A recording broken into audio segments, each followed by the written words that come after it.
fiery horse with the speed of light, a cloud of dust, and a hearty hi-yo silver. The Lone Ranger.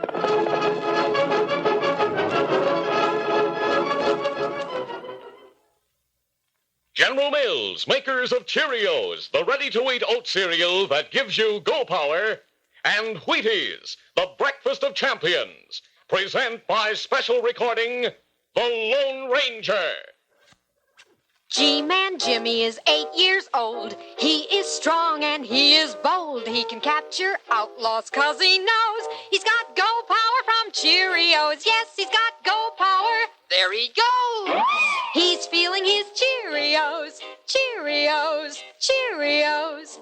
That's Cheerios, all right.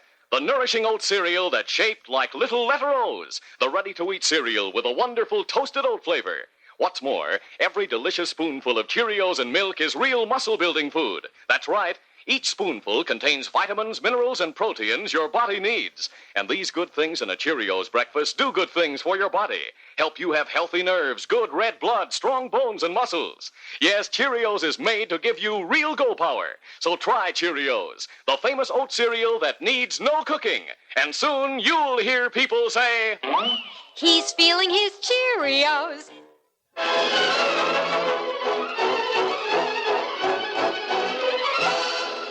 With his faithful Indian companion Tonto, the daring and resourceful masked rider of the plains led the fight for law and order in the early western United States. Nowhere in the pages of history can one find a greater champion of justice. Return with us now to those thrilling days of yesteryear. From out of the past come the thundering hoofbeats of the great horse Silver. The Lone Ranger rides again. Come on, Silver. Let's go, big fella. I'll Silver. Hey!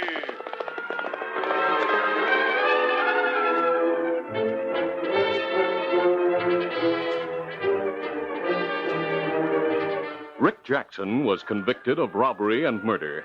He escaped from prison, recovered his hidden loot, and went to Plainview, hundreds of miles away. There, he changed his name to Peter McLean and settled down as a rancher.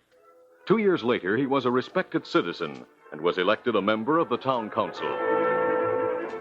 Soon after his election, McLean hired 6 outlaws from the Southwest to work as ranch hands. He made Jack Garra the foreman. Then one night after a meeting of the council, he called Garra into his ranch house and said, Jack, tell the boys we're ready to go. Tonight I sold Lowell and Sterling on the effectiveness of my citizens' protection law. You're kidding, boss.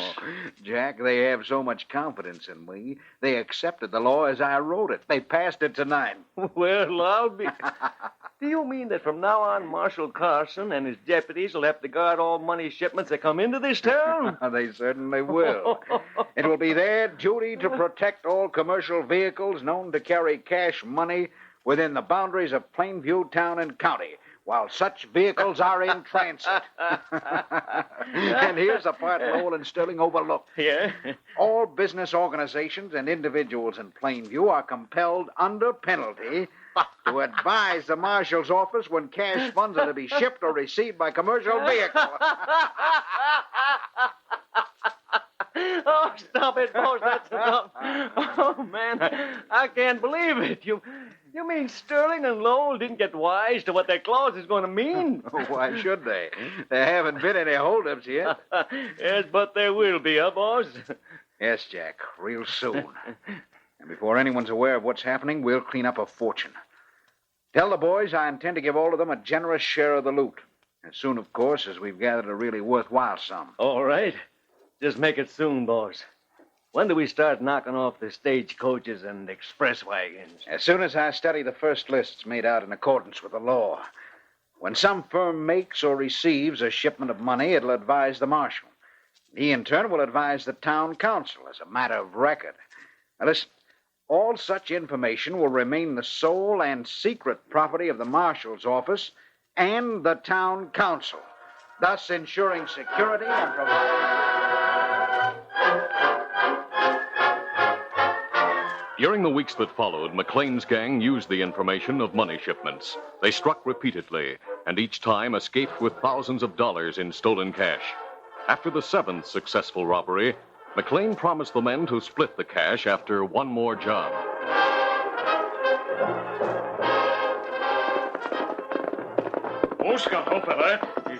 The Lone Ranger was waiting in a camp 2 days' journey from Plainview when Tonto returned from a nearby town with a territorial newspaper. The Lone Ranger read that outlaws had attacked and robbed another stagecoach near Plainview. Tonto, that's the seventh holdup near Plainview in less than a month's time. Me read story. It say crooks get away again. There's no other town within 60 miles of Plainview, so it stands to reason the crooks must be making their headquarters there. We go to Plainview, Kimasabi? Yes, Tonto, we'll leave at once. If we ride hard and take shortcuts, we'll reach Plainview tomorrow evening. Here's a look. Easy, fella. Come on, Silver.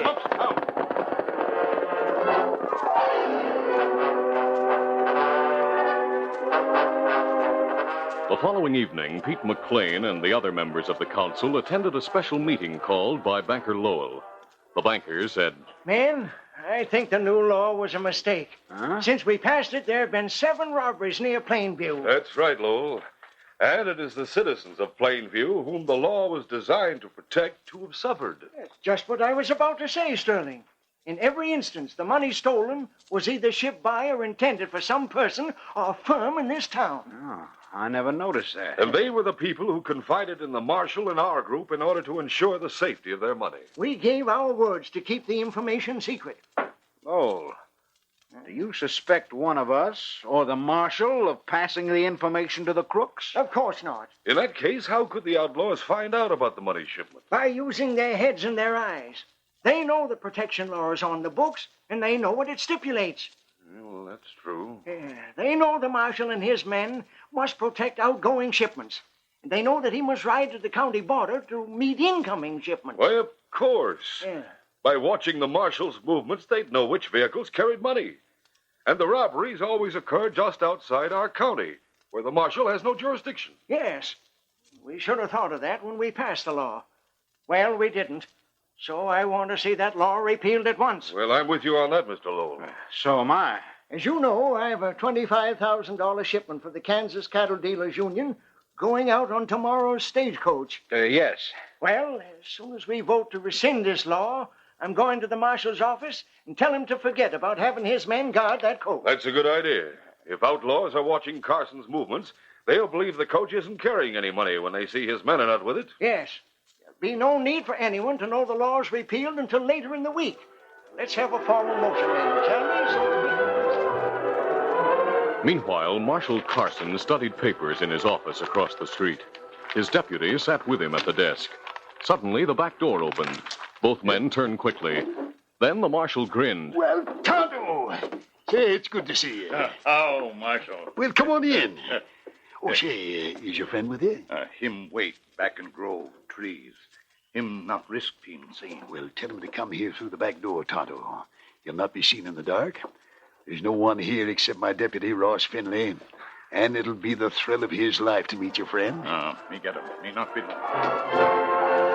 Tonto returned with the Lone Ranger, whom Marshal Carson introduced to Ross Finley. The masked man told the reason for his coming, then listened with interest as the lawman and his aide related their account of the murderous holdups that had occurred outside the boundaries of Plainview County. When they'd finished, the Lone Ranger was impressed by one particular phase of their story. I understand that none of the holdups took place until after that law you mentioned went into effect. Yes, that's right. Oh, what's that, Tonto? No. All right.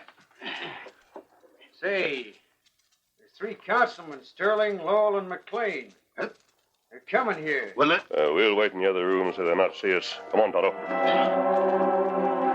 With the door of the back room open slightly, the Lone Ranger and Tonto could see and hear the councilman talking to the marshal. McLean said, Stop these robberies.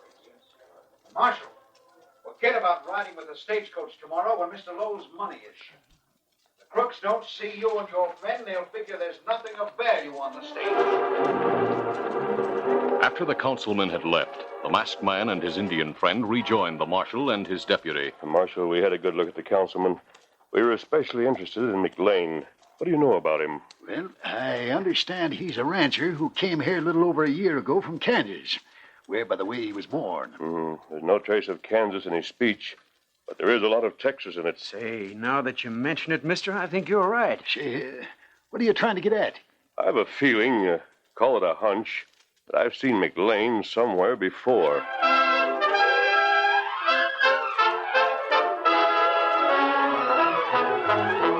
We'll continue our Lone Ranger adventure in just a moment. 'Cause champions are made, not born. Yes, sir. Get on your way. Get on your way. Get on your way with Wheaties. Champions are made, not born. There's an adage that's ever so true. For instance, Slammin' Sammy Sneed, a golfer as good as they come. Young Sam learned golf the only way. He practiced hours every day, chipping 'em short, driving 'em long. And soon he learned what keeps champs strong. Wheaties with milk, you can't go wrong. Today, Sam rates the gallery's cheers. A Wheaties eater, 17 years. Right. Sammy Sneed is a Wheaties eater from way back. Plenty of nourishment in Wheaties. There's a whole kernel of wheat in every Wheaties flake. Okay, Sammy, drive that ball. Hey, hey, hey! He's on his way, on his way. He's on his way, on his way. Get on your way with Wheaties. 'Cause champions are made, not born. Yes, sir. Get on your way. Get on your way. Get on your way with Wheaties. Breakfast of champions.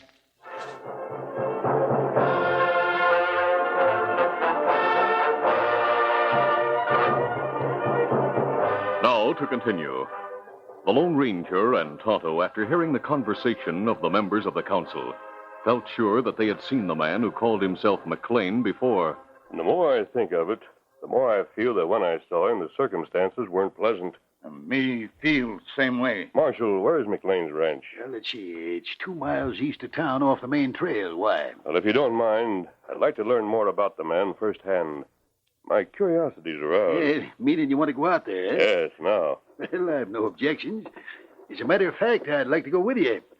I'd like to know where this hunch of yours is leading you. Then come with me and see. Say, Ross, we look after the office. Why, sure, Tom. You go ahead. You ready, Marshal? As soon as I fasten on my gun belt. I'm ready. Then let's go. Come on, Tonto. Be ready.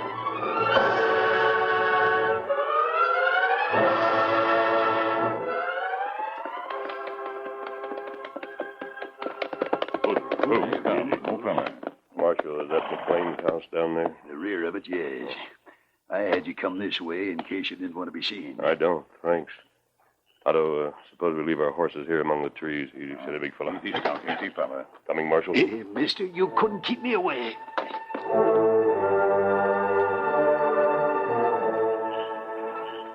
The Lone Ranger, Tonto, and Marshal Carson cautiously made their way to the rear of Pete McLean's ranch house, then along the side of the building until they reached a window near the front where a light burned brightly.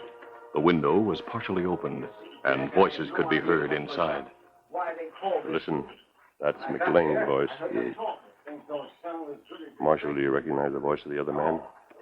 Well, I'm not sure, but I think he's McLean's foreman. I'll see. No, don't look inside yet. You might be seen. Wait a few minutes and listen to what they're saying.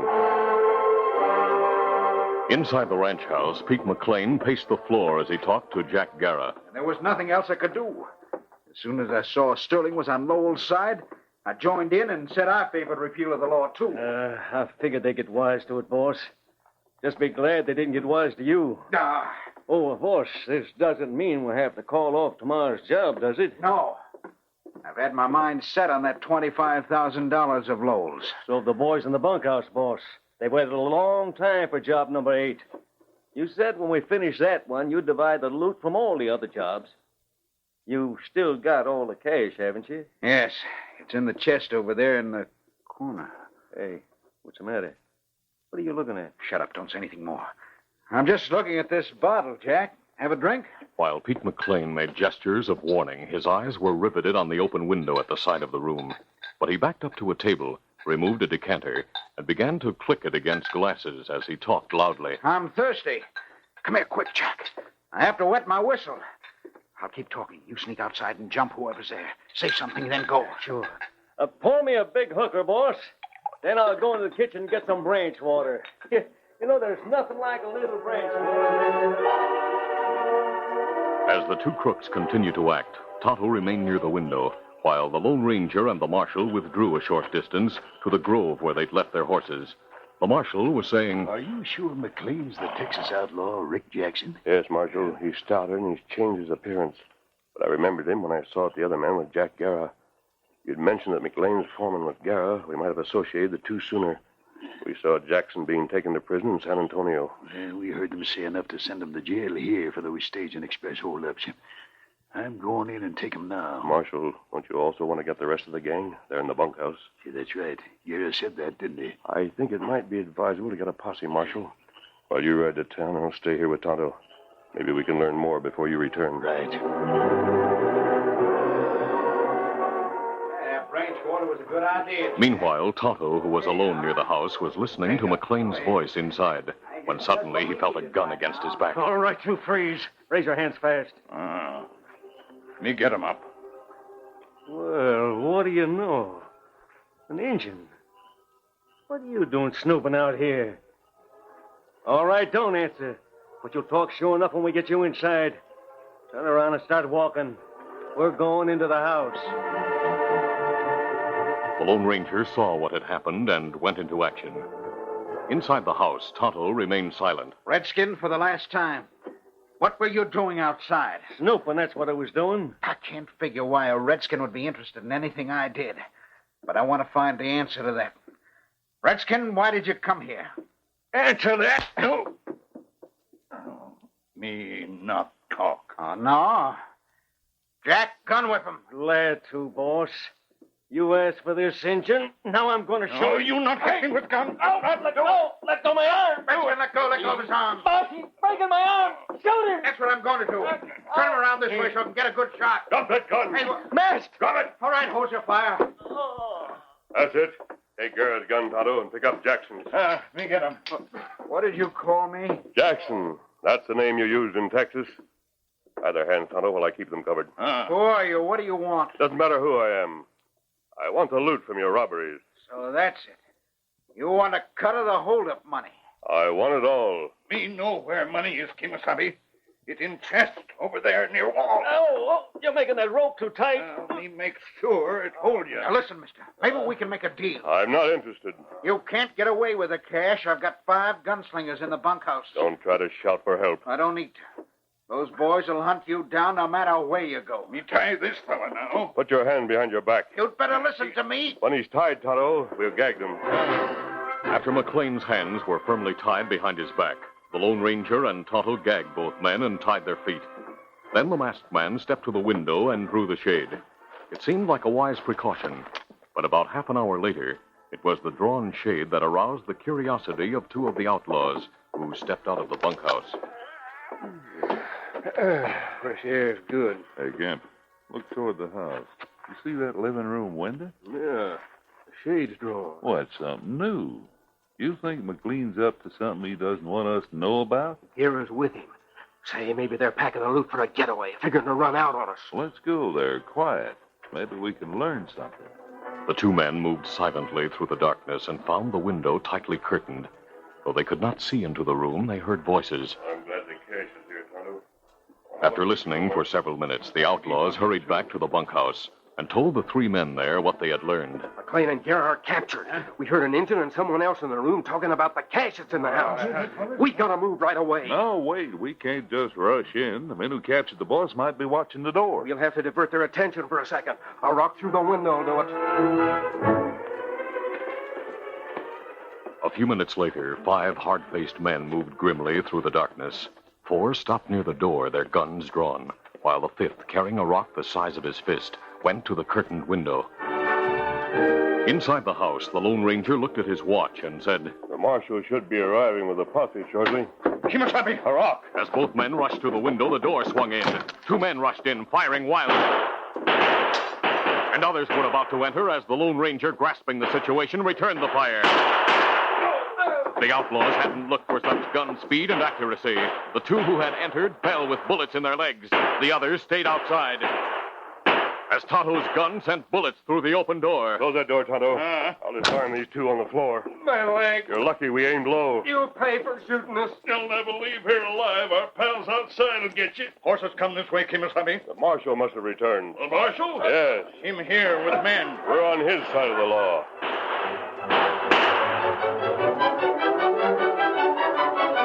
The gunfire outside lasted but a few minutes. It had ended by the time the Lone Ranger finished tying the hands of the wounded outlaws. He opened the door and saw the marshal and posse with the 3 remaining members of the gang in custody. Marshal! Hi there. The others are in here. Yeah, how about you and Tonto? Are you all right? Yes, but 2 of the outlaws are wounded. We heard the gunfire and knew that something was going on. Caught the critters red-handed as they were fixing to go to the back door of the house. They tipped their hand when they started firing at us. The entire gang is in custody, Marshal, and the stolen money is in that chest. That's good work. Hey, boys, here's the rest of the prisoners. Come and get them. I'm sure you have no further need of us, Marshal. Plainville should be peaceful and safe once more, now that you've rid yourselves of a bad official and a bad law. Come on, Tonto. We're almighty indebted to him. Adios. Adios. You know, Marshal, we should have a man like that on the council to take McLean's place. I reckon every town would like to have that man on the council. He's the Lone Ranger.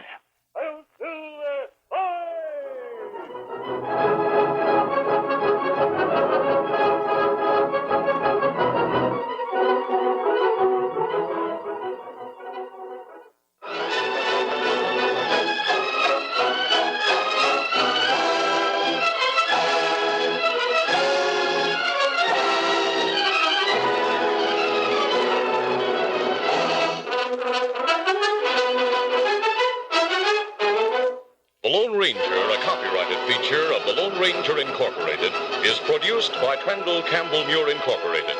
The part of the Lone Ranger is played by Brace Beamer. Your announcer, Fred Foy.